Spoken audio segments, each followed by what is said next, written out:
There's a national conversation regarding the price and affordability of drugs going on. Concerns for value and benefits of medication are challenged by the increasing price of the medications, including the cost of care of myeloma.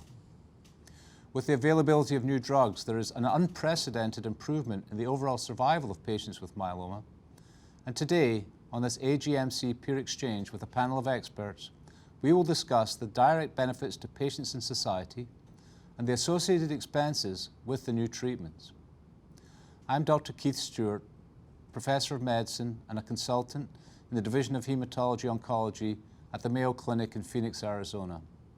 Joining me today are Mary Derome, Director of Medical Communications and Education at the Multiple Myeloma Research Foundation in Norwalk, Connecticut.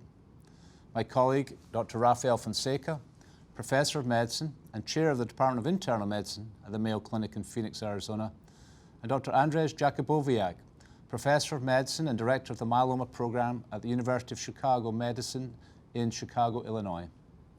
Welcome all. Let's get started.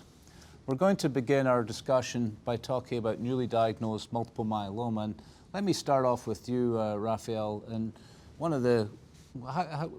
do you consider today that all myeloma patients should get the same treatment, or are there ways that you can individualize that?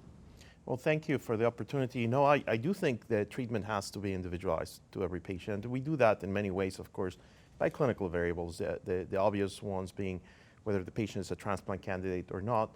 But beyond that, the biology of the disease is dictating what we should be thinking about therapy, how we think about what combinations, how to use maintenance, et cetera. So I think more and more we're approaching a more individualized approach. We're not 100% there, but the direction is that for sure. And Andrzej, what kind of tools do you use to decide how to individualize therapy in a newly diagnosed patient? Well, traditional, looking at the patient in terms of how the patient overall well-being is and any presence of comorbidities which will affect the choices.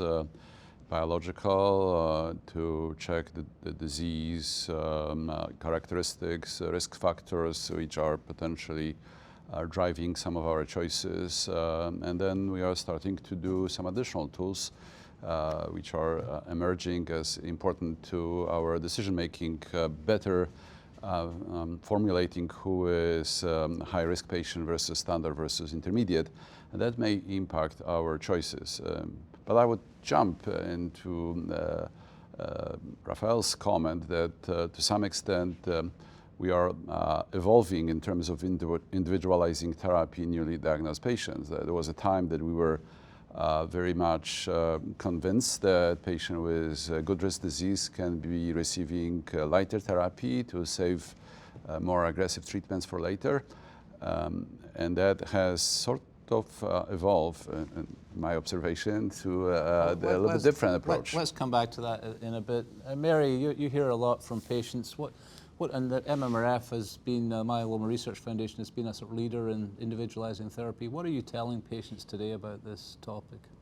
So I think one of the most important things that we tell patients is that they really need to understand what their options are at the beginning when they're newly diagnosed, and then also to make clear to their care teams what their needs are and their goals are, their therapy goals. Because clearly there are some patients who really want to treat their disease most aggressively up front and are less concerned about any side effects that might occur, whereas there are other patients who are really concerned with maintaining at least some quality of life while receiving effective therapy. So that's something that we really encourage our patients to do. Rafael, how much do you weight, genetic prognostic markers versus blood diagnostic markers versus frailty and age and comorbidities? How do you balance I'm those glad things? you asked. Yesterday there was a session that I attended, the geriatrics assessment on myeloma patients, and I was not aware of this, but when we think about genetics, they explain the average transplant candidate, maybe if you're lucky, 35–40% of the variability. As you go into the older population, the bulk of the variability seems to be explained by fitness and comorbidities. I think that we need to bring that into the equation. I think the magnitude of what I saw yesterday was quite impressive. And it's important to remember that even if you have high-risk markers, it is not 100% determinant. There's patients with good risk that will not have a good outcome, and there's patients with high-risk markers that have sustained CRs. Mary, how much weight do you think patients put on things like, maybe we'll get to this later too, but things like convenience and distance to the versus just getting the best therapy available? I think it depends on the patient, and it depends on the resources available to that particular patient.